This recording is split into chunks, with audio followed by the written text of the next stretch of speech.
NXT makes its long-awaited TV debut. If you live in America, this is going to be a fun video, isn't it? Let's talk about it.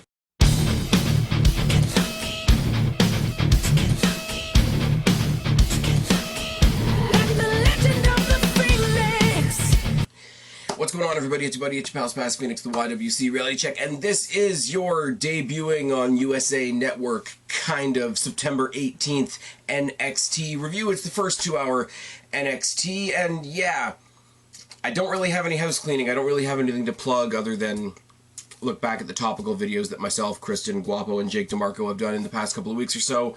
The attention on those is already great.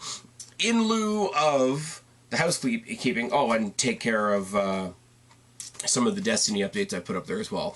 But in lieu of rambling on and on and on about the house cleaning, I'm going to do all the extemporaneous stuff around this new NXT. Is it a pun to say the new NXT era when one of the factions in there is the Undisputed Era? I guess it is, but whatever. I don't even know where to start. You guys know I've been complaining about it for a while. We don't have a TV affiliate up here in Canada playing this. So once it's not on the network, I will be completely watching it on streaming services.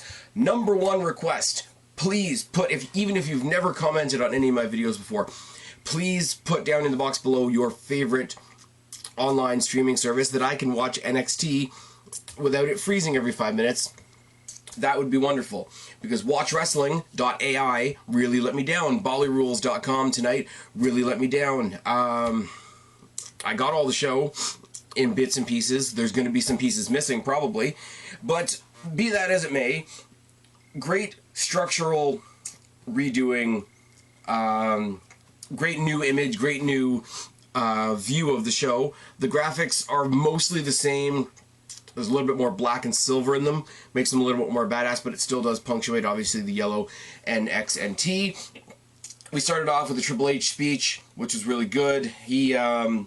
I thought it was a pre-tape until he lifts the curtain and he literally walks out into the crowd. Then he throws it over to Morrow, who's standing not with the rest of the commentators, which I thought was interesting, but he welcomes us to the show as well. He's all hyped. And I'm sorry, between Triple H and Mauro Ranallo, if you can't get hyped listening to those two guys talk about the show, then I really don't know what you want from wrestling. Two other things that I thought were just really, really funny. When I did have a stream, it was a stream from the USA Network. I didn't know that you guys, before NXT comes on, or I guess from now on when NXT comes on, it's coming on right after Law & Order Special Victims Unit. And if you've ever watched SVU, you know it's a pretty down and serious topic. So it's going to be a hell of a jump from that to NXT on USA for my American friends. The other thing is there's all kinds of deals going on right now about the buy one, get one for $1 at WWE Shop for all the new NXT merch. Basically, anybody that they've just hired, that they've just brought on for NXT has their own merch, even if it's just their name written in a really funky font. But I do love the NXT general, like the general show merch, has this new hashtag, the FTMF. And officially, the official line is that FTMF follows, or stands for follow that, my friend. When really it's follow that motherfucker, which, if that's not the hashtag that's going to go forward as we go into the Wednesday Night War when AEW decides to join us, it's about that time, isn't it? Oh yeah, they're about 2 weeks late, but that's another story for another day. I just think the FTMF thing is really cool. The SVU thing made me laugh. My streaming issues were all over the place. I missed the first 2 minutes of Roderick Strong versus Velveteen Dream, which is really a bummer. But we jumped right in after Morrow's introduction, and we see a little bit of the graphics. I don't even think we got the proper show intro. We got Triple H doing his thing, and we got Morrow doing his thing, and then we got the first match. The first match is Shirai versus Baszler versus LeRae versus Yim. #1 contendership for the Women's Championship. Now, I will say, this is not the only championship-related match today. We had actually ended up getting... Technically, we addressed 3 or 4 different title scenes, including some unexpected ones, including some rumored ones that got solidified.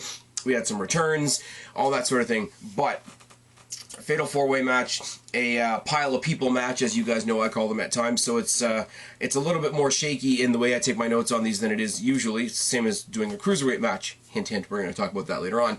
Belair squares off with Yim. Candice squares off with Io. Press slam by Belair. Head spring splash. 619 by Shirai. And a mule kick and a missile drop kick. Tornado DDT by Yim. Chops by Lorraine. A facebuster on the apron by Candice, which was particularly good. Suicide dive by Yim and an inside out moonsault by Yim. And it throws us to the commercial break. And I haven't had to say in a review, we throw to a commercial break since I was reviewing Raw and SmackDown. So right off the bat, that is going to be a difference moving forward, isn't it? Now, the format change from the first hour being on USA to the second hour being on the WWE Network, there was no break in the second hour. So that was kind of nice. Plus, I was able to pause my TV if I needed to go take a piss or something like that. Anyways, coming back from the commercial break, we got the backbreaker and the snap suplex by Lorraine, inverted Alabama slam by Belair into the turnbuckle, code blue by Mia Yim, spear by Belair with a kiss of death, protect your neck by Mia Yim, two knees in the corner by Shirai, a poison Rana by Lorraine, followed by a top rope moonsault. Sorry, top rope moonsault, because I can speak. Top rope moonsault by Candice LeRae gets the win, which is fine. I like Mia Yim. I like the new heel Io Shirai. I would love to see them remain in the title picture. Belair, you guys know where I am with Belair at this point. Amazing talent, fix the gimmick, moving on. Candice LeRae is the only one in this entire scenario, in this entire set of four women that has never had a title shot. So that was really, there's a hometown girl thing, and I'm sorry, not that she should be defined by her husband, but she has her own following, and she has even more following based on who her husband is, and they're both sort of, you know, Mauro Ranallo overuses the phrase, but they're considered the heart and soul of NXT. So this was a really, really good moment, a really good crowd moment to translate onto TV for the very first match of this new televised era. Great. Candice LeRae not exactly being friendly as she goes up the rampway. She, you know, holding her neck, holding her shoulder, selling the effects of a match. People on the main roster should take notice. Sasha Banks. Then she gets stared down by all three members of the Four Horsewomen of NXT. Baszler holds the belt up in her face.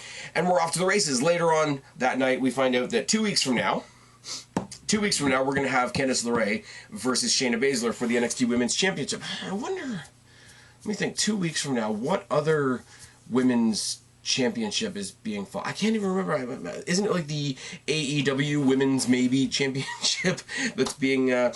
I kid. In all seriousness, Nyla Rose versus Riho. I'm pulling for Riho. You guys know that. You guys know the drill. You guys have listened to me and Guapo talk about AEW for, well, since there's been AEW to talk about.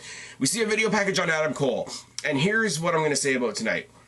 And I've said it on the network. I've said it in when they do Mae Young Classic, when they do tournaments, whatever. WWE are great with video packages. They just do a lot of them. Here, on this show, they did a lot of video packages, but each video package was like 30 seconds long. It was, here's a little bit of what he does. Flash, on to the next thing. It was really good. It was bam, bam, bam. Here's your impact. Here's the guy you can look forward to. Now we're moving on to something else. It didn't linger. It didn't, the example I can think of is before Roderick Strong turned heel, and he was the babyface, and he was going up against Bobby Roode, back when Bobby Roode was relevant. We had a set of like 3 or 4 weeks of video packages on him and his family, and he's such a nice guy, whatever, and it lingered. These didn't. These were, again, for people who didn't have the network, for people tuning in probably for the first time, bam, bam, bam. Here's the people you can look forward to seeing, and it was better for it. It was better for being less. Just saying. We get a video package on the rivalry between Keith Lee and Dominic Dijakovic, which is going to re-up itself again next week. It's still not a feud that I like Keith Lee. I want to see him do something more... I want to see him do something that he can more bite his teeth into, if that makes sense. Dijakovic, I will acknowledge that he's a fantastic athlete in the ring. I just don't care. And that's unfortunate. Take nothing away from him as an athlete, and I can see he's trying to do something. The whole feast your eyes thing, that gimmick is trying to be something, but he's sort of in that Forgotten Sons. Remember when I was saying about the Forgotten Sons not too long ago? I see what they're trying to do. They just need to put a little bit more into it. They need to go a certain direction with it, etc. Then we saw the complete opposite. We saw a video package on the Matt Riddle versus Killian Dane match that's going to be in hour 2 over on the network. So I think for the briefest of periods, this presence that they have on USA is going to be a brief ad for the WWE network, except for, hey, in 2 weeks it's not going to be on the WWE network, so everything you like right now that we're advertising to you is going to be on your station. You don't have to get the WWE network. I don't really know. I really don't know. Sean Maluta versus Cameron Grimes lasted about 10 seconds because Grimes jumped up and hit him with a double stomp to the chest and got the win. It's really unfortunate because Cameron Grimes is brand spanking new and Sean Maluta's been around a long time. Been waiting for them to do something with Sean Maluta, and it just doesn't seem like it's going to happen. Cameron Grimes, I guess it's cool. He's starting to develop a character. He's got the... I don't know what he has, because he's not quite like a redneck type character. He's not quite a cowboy type character. He's not quite a... He's got the top hat, and I don't know what he's trying to be. This is the problem I'm having with a lot of people. Dijak, amazing in the ring. I've seen him enough to know that he's amazing in the ring. What are you trying to be? Grimes I've only seen a little bit of. I know a lot of other people were hyped about him on his debut, but I didn't watch him before he debuted, so I need a little bit more. Not putting anybody down here. I'm really not. It's like the Bianca Belair thing. Amazing talent, fix the gimmick a little bit. There's a lot of that going around in NXT. Nobody's bad. Nobody's bad. Not putting anybody down, not throwing any salt on anybody's wounds, just tell me what you're trying to be. We see a video package for Dream versus Strong later on tonight, and then we see a video package for Damian Priest, who's not on the show tonight, but is an awesome character that I really like. If nothing else, he's got the cool entrance. We have Roderick Strong versus Velveteen Dream for the North American Championship, the first title match of this new televised era of weekly NXT. As I say, glitch in my stream, missed about the first 2 minutes of this. When I got back into it, there was a back and forth. There was a clothesline by Dream out of the ring as we go to the commercial break. Remember those commercial breaks? It's wonderful. As we come back from the commercial break, clothesline by Dream, a shoulder tackle and a drop kick. Second rope axe handle by Dream and a shove off the apron by Strong. Backbreaker. I can speak. I swear. These videos are only going to get longer, and my ability to speak is just going to go down and down and down, isn't it? Second rope axe handle by Dream. Shove off the apron by Strong. Backbreaker on the guardrail by Strong, followed by a dropkick. Backbreaker against the apron by Strong, followed by a sleeper. Dream reverses the sleeper into a pin attempt. Strong chops him in the corner a lot. Strong stomps the back of Dream, which is hard to say, apparently, because my notes are shit. Jawbreaker by Dream. Backbreaker by Strong. Another backbreaker. Strong tosses Dream out, and they trade some shots on the outside, and Strong eats the steps back first. A little bit of a story here. Velveteen Dream getting his back worked on because obviously the guy that he's fighting does backbreakers. That's an amazing what do you call it, in-ring physical storytelling type of bit there. But if you're going to say, hey, I know you're going to work on my back, how about I work on your back too? Because there's a lot of lifting involved in all those backbreakers. So it's almost a psychology that he can reverse on Roderick Strong, and I like that. Also, my notes are extra shitty. As I've said, I was watching this on a live stream. Cards on the table. I watch this usually on the network, which is on my TV because it's a TV station here in Canada, which means I'm able to pause it. I can go back and take a note if I missed something or da-da-da. I couldn't pause the stream. So my writing, as much as I joke a lot that my writing is shit, my writing is extra shit tonight. Oh yes. Coming back from the commercial break, we got punches and chops in the corner by Strong. They trade some shots on the top rope, and there's a rolling clothesline by Dream and a hook DDT. That weird exaggerated hook DDT thing that he does. I don't know what he calls it because they don't ever call it anything on commentary. They trade some shots on the apron. There's a lightning kick by Strong, a high knee by Strong. He traps Dream in the ropes and does these back and forth running forearms that are just a little bit cringy to watch. And I don't mean cringy because they weren't executed very well. I mean cringy in the sense of this guy is, okay, wrestling's kayfabe. We know that if somebody gets hit with a chair, they get their hands up at the last second unless their name is Cody Rhodes. But you're tied up in the thing. It's all up to your opponent to not break your fucking jaw. Backbreaker, powerbomb, and a stronghold by Strong. Era appear at ringside. Adam Cole, Bobby Fish, Kyle O'Reilly, they all appear at ringside. Backdrop by Dream, and a ref gets knocked down. A Dream Valley Driver, but then we get an End of Heartache from Strong. Dream Valley Driver again. Super kick from the outside, behind the ref's back by Adam Cole. End of Heartache again by Roderick Strong. Roderick Strong is your new NXT North American Champion, meaning the prophecy, as lame as that is, the terminology that they use in this is a bit much sometimes, but Adam Cole definitely puts it over. The prophecy of the Undisputed Era being draped in gold in 2019 has been achieved, and they achieved it on their first day on USA Network on live TV, if you live in America. Gonna keep saying that, it's fine. We got the actual announcement that Baszler versus LeRae is taking place in 2 weeks and is gonna put Riho and Nyla Rose to shame. Yes, it is. I just hope that whoever wins that match doesn't lose the belt. Oh yes, a little bit of the bubbly and all that sort of thing. Pete Dunn Pete Dunne's a thing, isn't he? Anybody that's heard me talk about NXT UK or the UK tournament or TakeOver or NXT or anything or Destiny that had a Pete Dunne match in it, I love Pete Dunne. I love Pete Dunne. More Pete Dunne on my TV is good. Taking on Arturo Ruas. I'm pretty sure I'm not pronouncing that correctly, so anybody of the same persuasion as him that I'm offending, I deeply, deeply apologize, but I'm doing the best with what I got. I'm doing the best with a American, a Canadian, and a British person on commentary trying to pronounce his name, so I'm trying to find the happy medium between all of those. I don't know much about Arturo Ruas. Ruas? I don't know.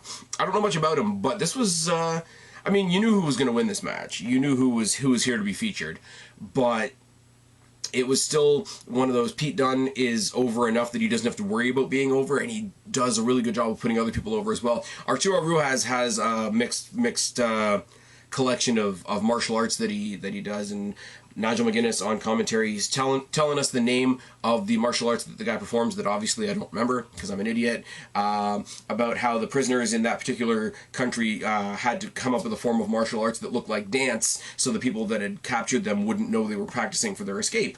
Nice little bit of storytelling there, nice little bit of random trivia from Nigel McGuinness that's good. That comes from the actual wrestler background. Him and Beth Phoenix can do that. Mauro Ranallo, who's awesome and I love and tells a great story, can't give that side of the story because although he's done wrestling, he's done wrestling commentary, he's done MMA commentary, he's not the one in the ring. Nigel McGuinness is awesome for shit like that, and I like Arturo Ruas for the little bit that we saw him. So, double leg by Ruas to start doing some grounded chain wrestling, a flying body scissor by Ruas, and they trade some forearms, high knee by Ruas, and a lariat by Dunn.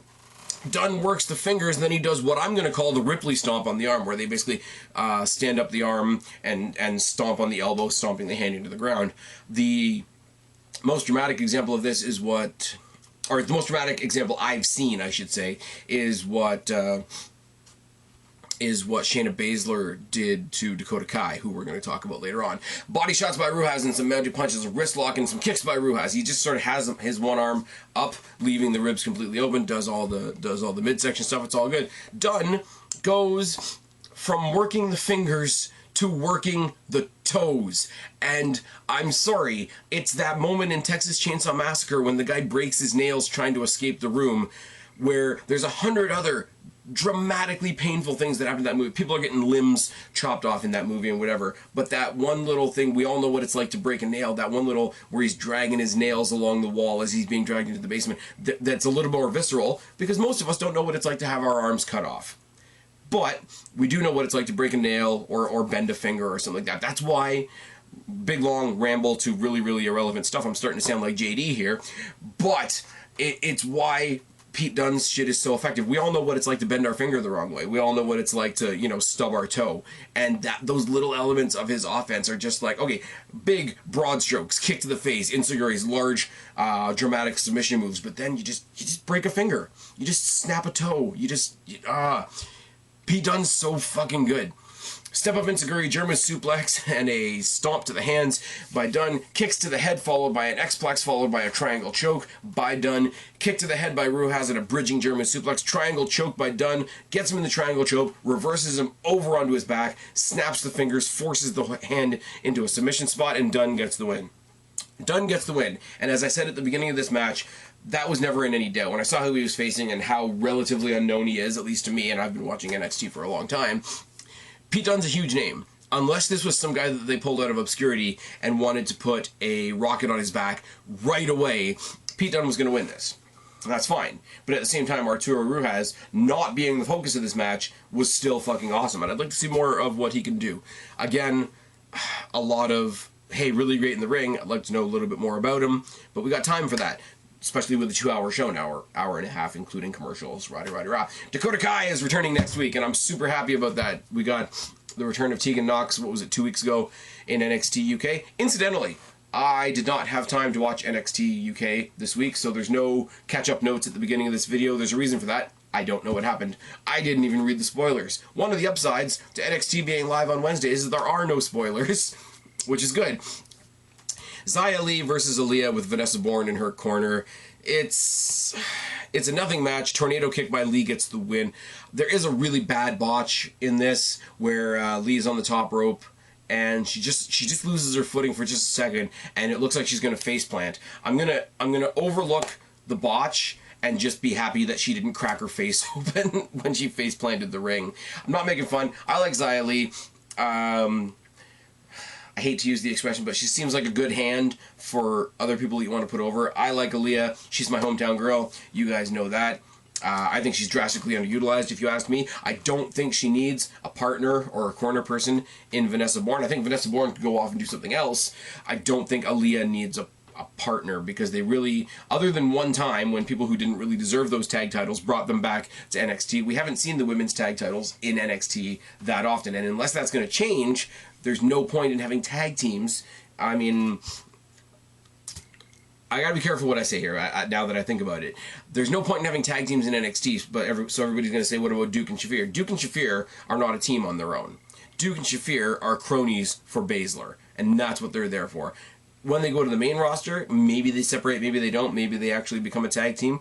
The Let's Play, Let's Fight shirts are still weird. I forgot to mention that earlier, but it is what it is.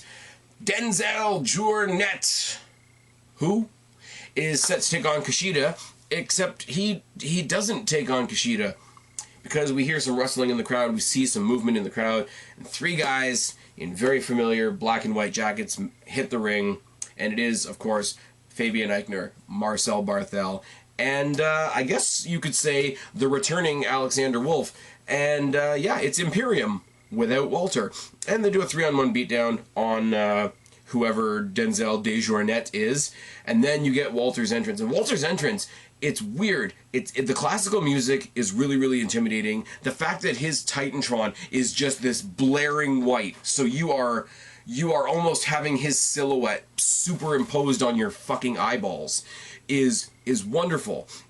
He goes, and then they intimidate this guy a bit more. They kick him out of the ring. I never even saw him leave the ring. It's just they're there now, and they cut their. This is what I will say about Imperium.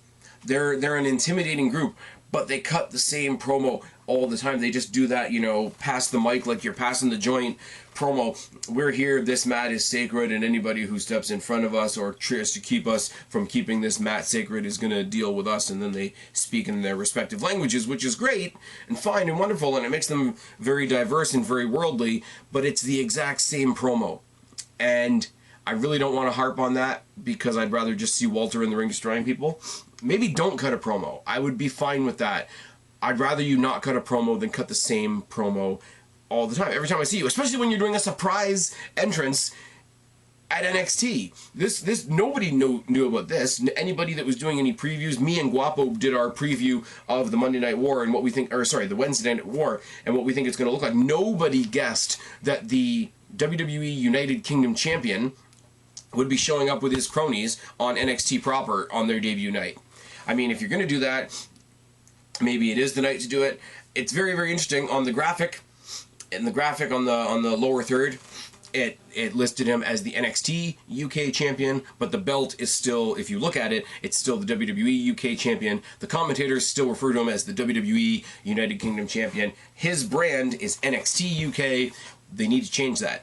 They need to make, because they're virtually the same belts anyway, they need to put the NXT logo in there instead of the WWE logo and make it like, I was about to say make it like Tony Storm's belt, but it's not Tony Storm's belt anymore, it's Kaylee Ray's, because Kaylee Ray's is basically the men's title on a white strap, but the WWE is an NXT. And I know I harp on this a lot, but it needs to make sense and it needs to be changed, because it's going to come up again in something we talk about shortly.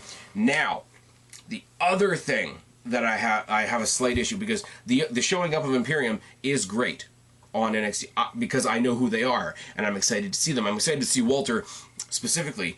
A brand new audience seeing this for the first time and being exposed to NXT for the first time and saying, you know, should I tune in again next week? Seeing this guy and saying, oh, isn't this guy great? But he's from a different show. Doesn't make you want to watch this show. I think it's not a bad move, but it's a weird gambling move that they've done there. I don't know. I just don't know. They go to beat up the Jurnet guy some more, and his supposed opponent comes out, Kushida comes out, you know, Marty McFly jacket and all, grabs a mic. I think this is the first time I've ever heard Kushida speak, if I'm not mistaken. Basically, he says, "This is my time now, so now your time belongs to me." He comes in the ring, he stares down all of Imperium, gets his shots in on all of them. Walter tries to put him in the sleeper. He slips out of that big puffy Marty McFly jacket, gets one shot in on Walter and goes back up the ramp, while the commentators, and me in my head, but the commentators speculating heavily about us getting Kushida versus Walter at some point. Now, there's a couple things about that. Kushida is not from the UK. He's not literally from the UK, and he's not from the UK brand. So don't make this a UK title match, because that underscores how predictable it is. If you want to have Walter versus Kushida, have this big crossover thing.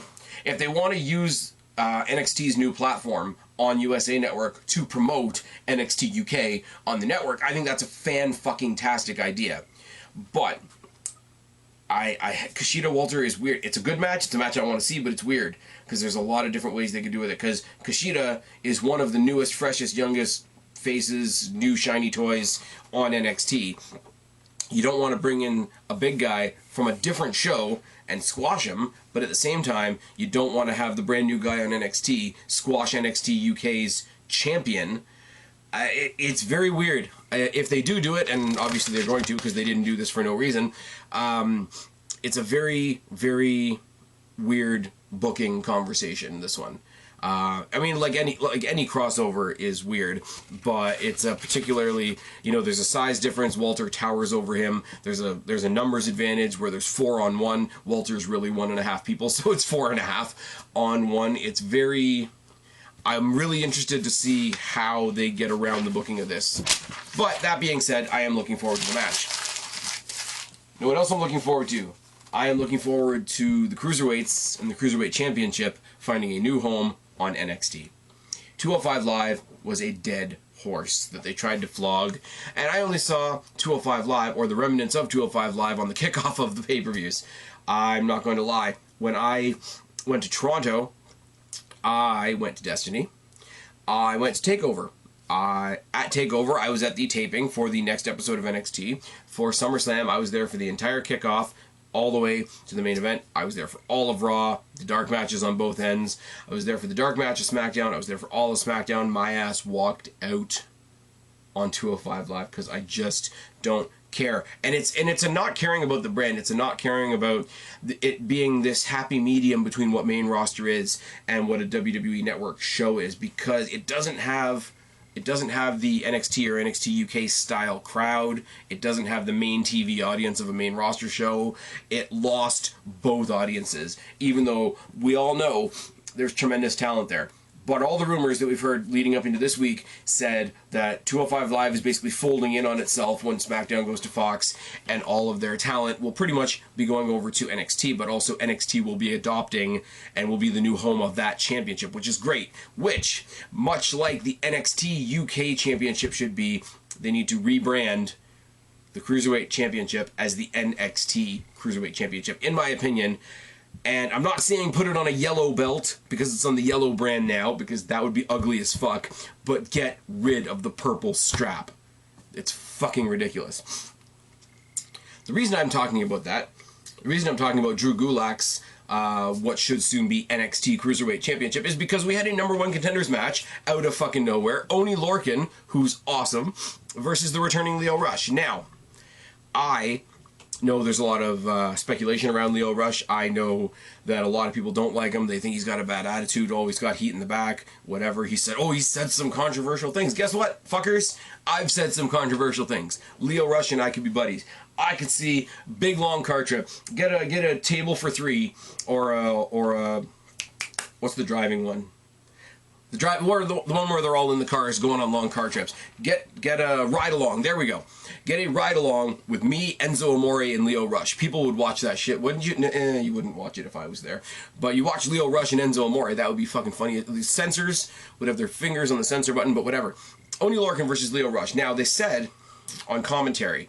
Now, I wasn't aware of this, so whether Mauro Ranallo was bringing this to light or whether it's common knowledge that I just didn't know. Apparently, one of the reasons Lio Rush is gone is because he's been dealing with a lot of mental health issues and personal issues, and I think they even said family issues and whatever. So if he now is, and apparently he's rapping as well. Rap's not my thing, but hey, if you're going to branch out, go do your thing, that's fine.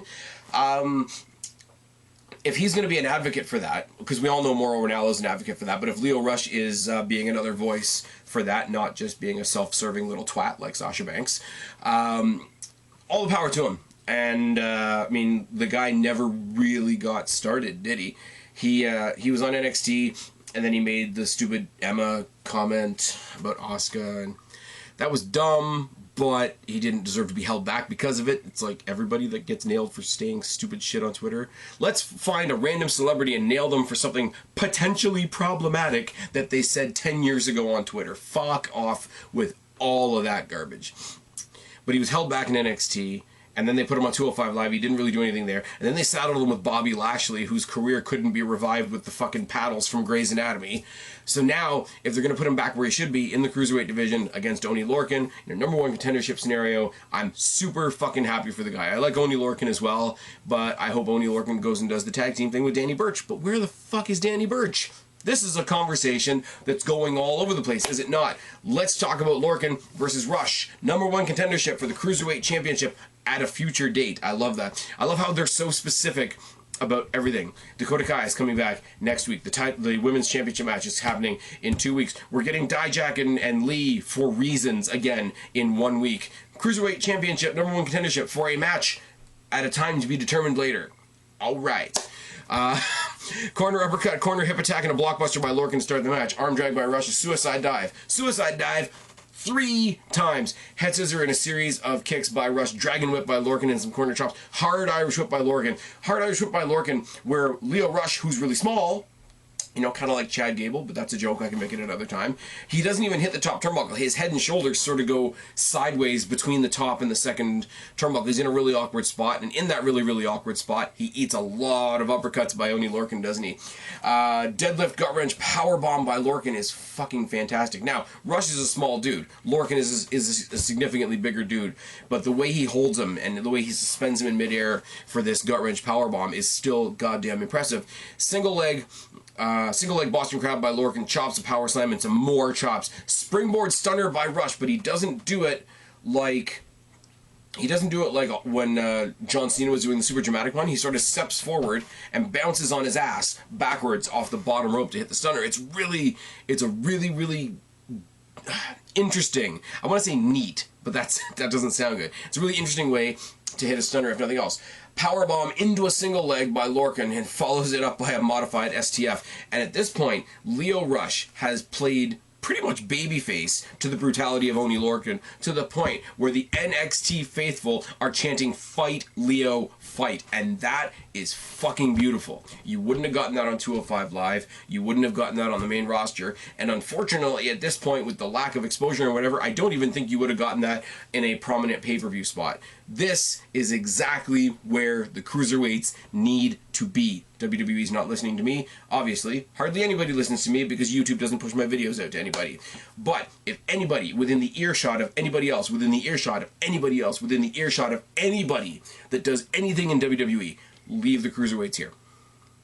You took a couple of them and you put them on the main roster and you did good with them. You did good with Buddy Murphy, you did good with Ali, you're doing really good with Cedric Alexander right now, even though he's not really winning.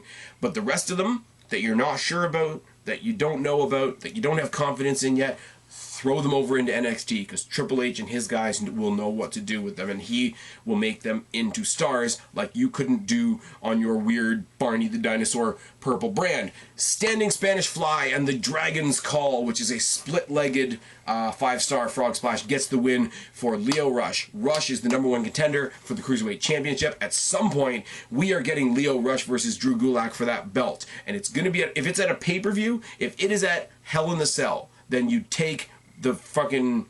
Sorry. I'm really excited about this, can you tell? If this match, if Lio Rush versus Drew Gulak is taking place at Hell in the Cell, you take that shit off the kickoff. You put that shit on the main roster.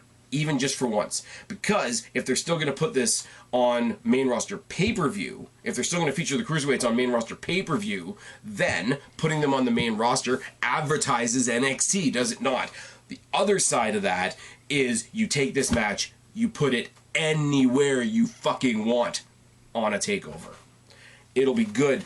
It will be fucking good. And then when NXT feels like doing champion versus champion stuff, you can now have maybe, possibly, Lio Rush versus Roderick Strong. Or Lio Rush versus Adam Cole. Baby! It's good. It's good shit. Can you tell I'm excited? This was a good fucking show. This was well past the struggles with the streaming issues. This is back when I was on the half of the show that was on the WWE Network, so all I was doing was just getting excited. You know what else got me excited was Matt Riddle versus Killian Dane, because this was a clusterfuck, wasn't it? It was. This match was not a match. This match was an explosion to end the show. Dane jumps Riddle to start the match. German suplex by Riddle followed by an exploder suplex, which isn't any small task, because look at the fucking size of Killian Dane. The Broton is blocked. There's a Pele by Riddle and a kendo stick shot. Dane tosses Riddle out into the crowd. There's some mounted punches, a proper senton by Dane, who's about twice the size of Riddle. So it's like, you want a senton? Here, have a senton. And he fucking crushes him. They brawl backstage. They fight past the Forgotten Sons. Wonder if that's going to factor into anything. They fight outside. Dane tosses Riddle into a truck, which is a throwback to a WWE.com exclusive that I didn't catch last week, or I would have made it part of my review from last week. Apparently they brawled in the parking lot area, which led to this street fight. They fight past, in the parking lot, they fight past Imperium. Imperium, get involved. Imperium start brawling with all of them. Imperium joins the fight. Forgotten Sons join the fight.